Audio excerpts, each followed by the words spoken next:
Salam sur vous, j'espère que vous allez bien et j'espère qu'également vous passez une belle journée ou une belle soirée, dépendant de là où vous vous trouvez dans ce monde. Je me présente d'abord, mon nom est Mr. Lamsin et je vous souhaite la bienvenue à tous et à toutes. Et dans ce podcast, nous traitons des sujets qui influencent notre temps et nos vies, que ce soit la santé mentale, le développement personnel, la spiritualité, le monde digital, voire les finances. Et sans plus tarder, Wartu Podcast Jotna.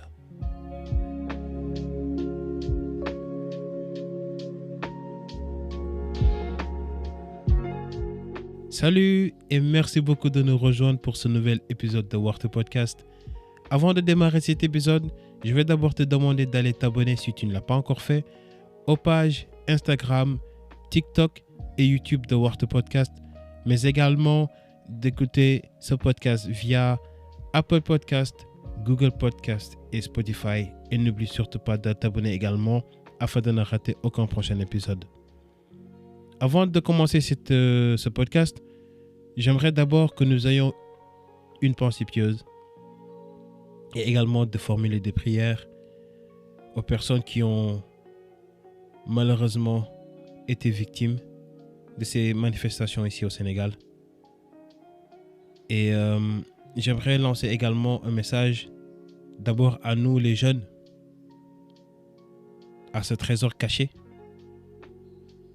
que nous sommes tout ce qu'il y a de plus cher, que nous ne devons pas accepter d'être utilisés ou manipulés pour de vaines fins.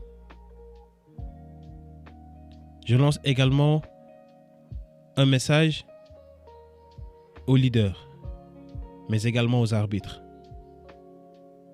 de savoir que nous partageons tous le même terrain et que ce pays, surnommé le pays de la Teranga, ne mérite pas de voir ses fils et filles tomber pour une raison inutile. Certes, il est autorisé, voire il est recommandé de défendre ses opinions. Mais cela ne doit pas se faire au prix du sang. Cela ne doit pas se faire au prix de détruire les biens publics, de causer du tort à autrui, d'insulter quelqu'un sur les réseaux. Et n'oublions pas que nous, hommes, nous ne sommes que de passage sur terre. Mais les institutions, quant à elles, demeureront. C'était le message que je voulais d'abord transmettre, puis ensuite transiter vers le sujet que je vais aborder aujourd'hui. Et cela nous concerne nous particulièrement les jeunes. Et c'est parti d'un constat que j'ai fait sur les réseaux récemment. C'est de voir que nous voulons plus mettre en vue ce qui nous est inutile que par rapport à ce qui nous est utile. Pourquoi utiliser les réseaux sociaux pour booster son ego? Pourquoi utiliser les réseaux sociaux pour humilier ou divulguer le secret d'une personne? Pourquoi utiliser les réseaux sociaux pour montrer qu'on a une vie parfaite alors que nous ne sommes pas parfaits? Chacun de nous a des défauts. Mais pourquoi vouloir divulguer les défauts de l'autre? À la base, les réseaux sociaux ont été créés pour créer du lien. Par exemple, moi qui suis à Dakar, que je puisse interagir directement avec celui ou celle qui se trouve à Paris. Que celui ou celle qui se trouve à Paris puisse interagir directement avec celui qui se trouve à New York. Que celui ou celle qui se trouve à New York puisse interagir directement avec celui qui se trouve à Séoul, afin de partager de belles histoires, afin d'apprendre de nouvelles choses, afin d'également augmenter nos compétences. Mais malheureusement, nous utilisons les réseaux sociaux comme armes pour détruire l'autre. Nous utilisons les réseaux sociaux pour se divertir, Certes, on peut le faire, mais à court terme. Mais ici, les comptes les plus suivis sont malheureusement ceux qui passent leur temps à insulter les autres personnes. Imaginez-vous faire un live qui dure presque toute une nuit et vous passez tout le temps à vous insulter, à insulter l'inspirateur de l'autre. Ce qui est très fréquent ici au Sénégal et que malheureusement je dénonce, c'est de voir une personne, par exemple, avoir une haine raciale ou bien avoir tout simplement une haine personnelle et vouloir en faire une affaire publique. Qu'est-ce qui nous empêche aujourd'hui de nous inspirer d'autres personnes? Pourtant, il y a des comptes qui nous apprennent des choses utiles. Je ne sais pas ce qu'il en est des autres pays, mais ici au Sénégal, par exemple, nous avons des comptes qui t'apprennent comment on entreprend. Il y a par exemple un gars que j'apprécie énormément, qui s'appelle Coach Prophet. Il apprend aux jeunes comment on entreprend. Quelle est la mentalité à adopter pour réussir dans la vie. Il y a également Sen Mindset, qui est mon frère, mon jumeau que je salue au passage, qui nous apprend le développement personnel made in Sénégal. On a également d'autres comptes qui nous apprennent des tas de choses. Mais malheureusement, nous préférons délaisser ces comptes et suivre des comptes dont je ne vais pas citer les noms, qui promouvoient en fait la médiocrité. Imaginez-vous un compte qui ne fait que diffuser des insultes, qui ne fait que exposer la vie des gens. Nous avons tous des défauts.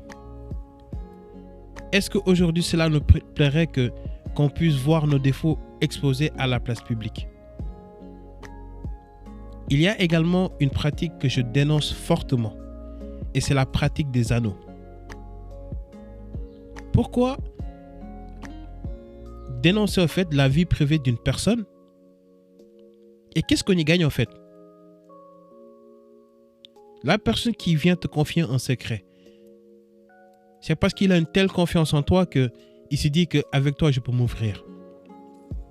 Mais malheureusement, nous voulons dire que oui, mais je l'ai exposé pour l'aider. Comment ça l'aider? Comment peux-tu aider une personne en divulguant ce qu'il t'a confié? C'est-à-dire, il t'a confié, comme on dit, c'est-à-dire, il a pris une partie de sa confiance et l'a mise entre tes mains. Et toi, tout ce que tu as à faire, c'est d'écrire, entre guillemets, un anneau pour pouvoir voir les commentaires des gens. Et sois sûr que parmi ceux ou celles qui vont commenter, il y en a qui connaissent cette personne-là. Et dès lors où ils vont rencontrer cette personne, ils vont se rendre compte que, ah bah tiens, cette personne a tel défaut ou bien cette personne a tel secret. Qu'est-ce qui nous arrive, nous les jeunes? Nous préférons passer du temps sur quelque chose de futile que de, par exemple, aller nous instruire.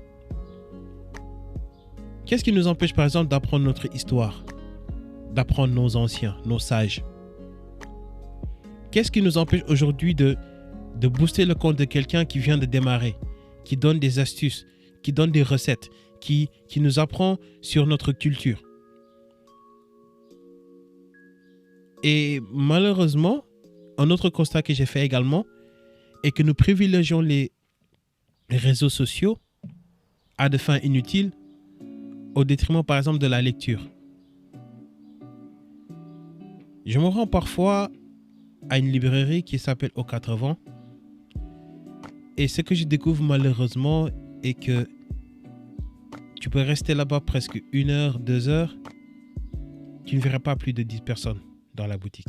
Alors que c'est une boutique immense où il y a des livres sur tous les sujets imaginables.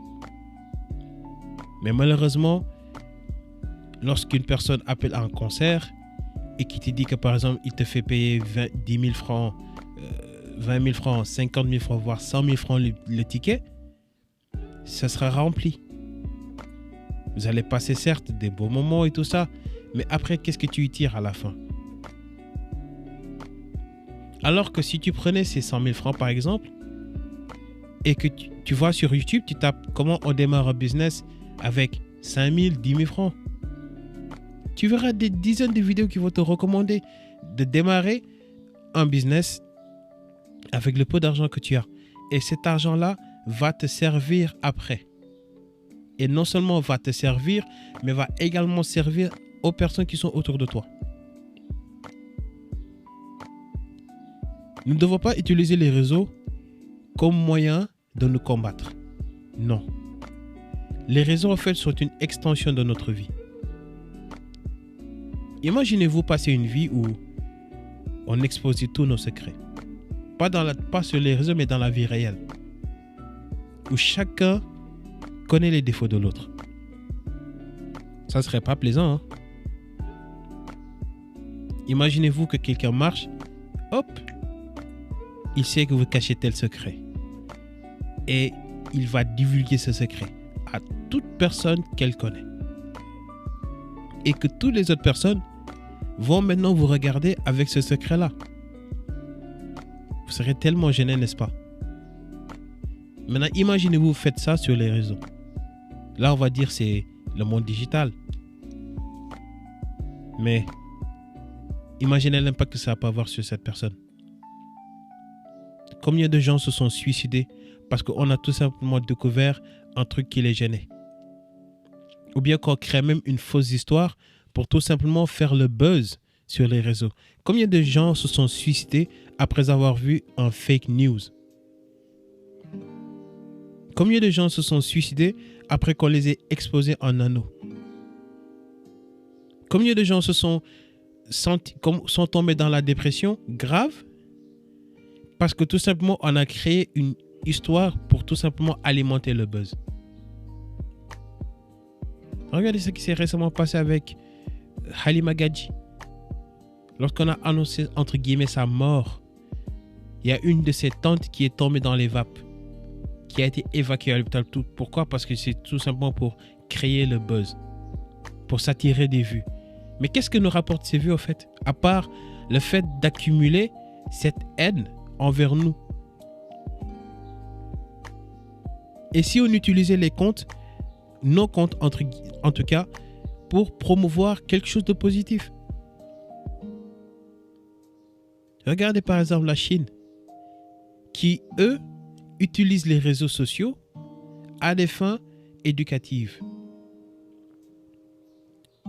Par exemple, un adolescent, la plupart des contenus qu'il va regarder sur TikTok, ce sont des vidéos qui vont lui apprendre quelque chose, comme par exemple comment on fabrique un téléphone, comment on monte un gadget, ou bien comment on fait tel calcul, pour ensuite le préparer à sa vie future. Regardez dans les autres pays. Certes, il y a des challenges qu'ils font, mais de l'autre côté, il y a des vidéos d'entrepreneurs qui racontent leurs histoires, qui racontent comment ils ont pu traverser certaines épreuves. Et ils sont très mis en valeur. Mais ici, en Afrique et au Sénégal, je ne sais pas ce qu'il en est des autres pays, les comptes les plus suivis sont ceux qui nous font danser.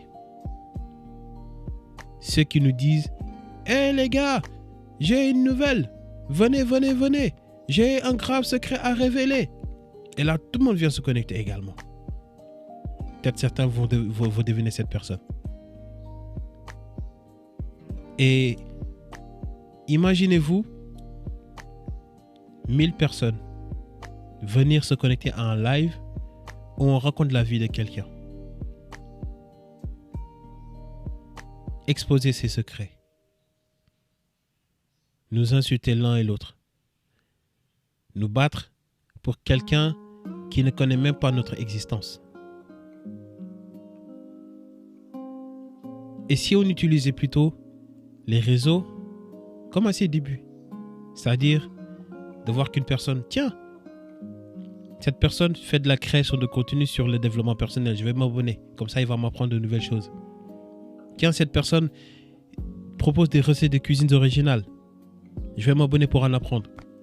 Quand cette personne parle de comment on change de mindset pour avoir un mindset positif autant pour moi.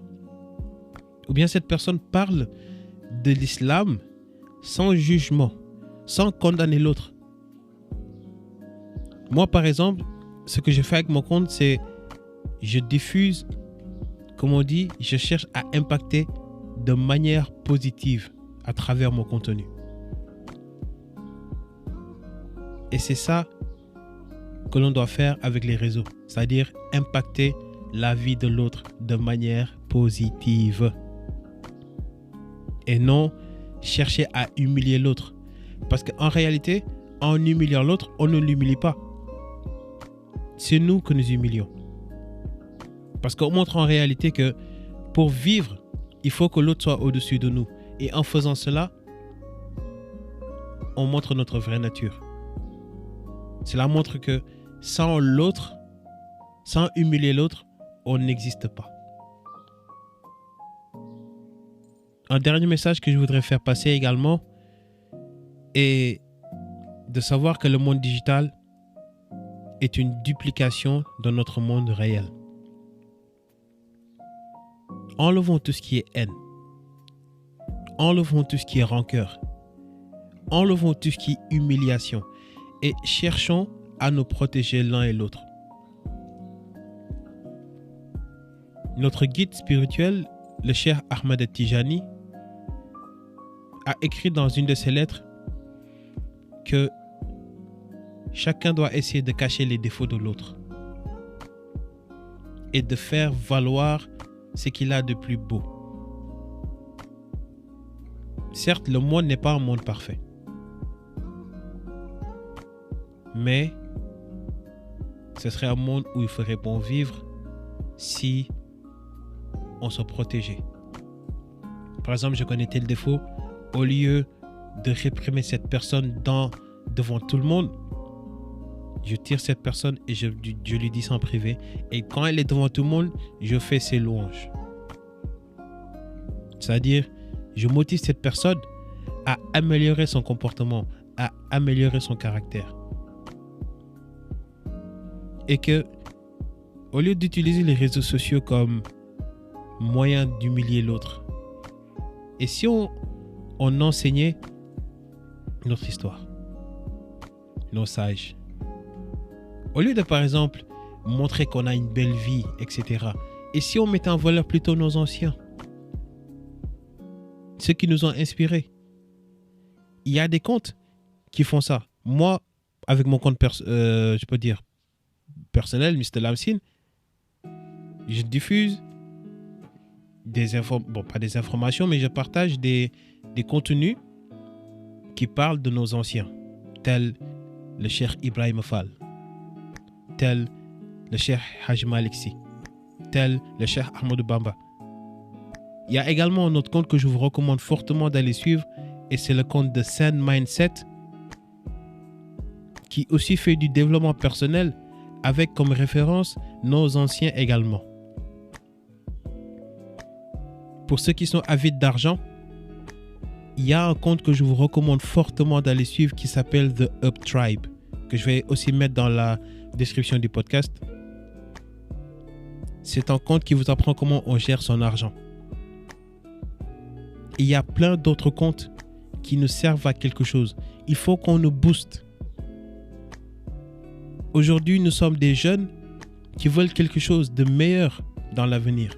Et si on commençait dès maintenant, au lieu de promouvoir des contenus qui ne nous apportent rien sur le long terme. C'était le message que je voulais faire passer. Ce podcast est un peu plus court que d'habitude. Et comme on dit, il faut se concentrer sur l'essentiel. N'oubliez pas surtout de noter cet épisode si vous l'écoutez sur Apple Podcast. Et puis laissez-moi des étoiles. Faites-moi des commentaires s'il vous plaît. Vous qui écoutez les podcasts, faites-moi des retours. Écrivez sur l'espace commentaires sur Spotify et Apple Podcast également. Je ne sais pas trop pour Google Podcast, mais faites-moi des retours. Notez le podcast et également n'hésitez pas à me contacter via ma page Instagram Mr Lamsin que j'ai aussi laissée dans la description et également dans la page Instagram dédiée à Worth Podcast. Vous pouvez aussi également m'écrire via les DM. Donc, c'était tout ce que j'avais pour aujourd'hui. Merci beaucoup de m'avoir écouté religieusement et merci également de m'avoir prêté un peu de votre temps. Comme j'ai l'habitude de conclure, soyez ou sois. C'était Mr Lamsin dans Worth Podcast et on se donne rendez-vous pour un prochain épisode. Sur ce, salam sur vous.